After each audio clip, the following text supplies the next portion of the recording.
പ്രിയപ്പെട്ടവരെ, നിങ്ങൾ ഈ കാണുന്നത് ഇസ്രായേലിൽ തൈബീരിയാസിലുള്ള ഗലീലി കടൽ തീരത്ത് വെച്ച് പത്രോസിന്റെ മീൻ എന്നറിയപ്പെടുന്ന പീറ്റേഴ്സ് ഫിഷ് കൂട്ടിയുള്ള ലഞ്ച് കഴിക്കുന്ന ഭാഗമാണ് നിങ്ങളിത് കാണുന്നത്.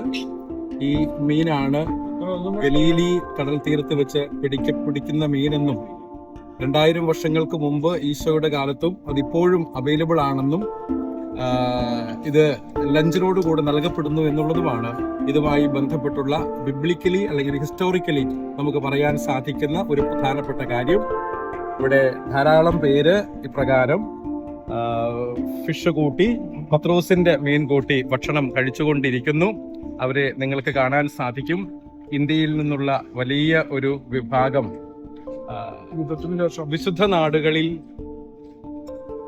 ഗാസയും പാലസ്തീനുമായുള്ള ഇസ്രായേലിന്റെ സമാധാന ഉടമ്പടിക്ക് ശേഷം ഇസ്രായേലിൽ കാലുകുത്തിയ ആദ്യത്തെ പിൽഗ്രിമേജ് തീർത്ഥാടക സംഘമാണ് ഇവിടെ മീൻ കഴിച്ചുകൊണ്ടിരിക്കുന്നത്. നമുക്ക് മീൻ സെർവ് ചെയ്ത അറബ് വനിത നമ്മളോട് കൂടെയുണ്ട്, ഇസ്രായേലി വനിത. സന്തോഷം. അതുകൊണ്ട് നിങ്ങൾക്ക് എല്ലാവർക്കും ഇപ്രകാരം പത്രോസിന്റെ മീൻ കൂട്ടി ഭക്ഷണം കഴിക്കാൻ സ്വാഗതം.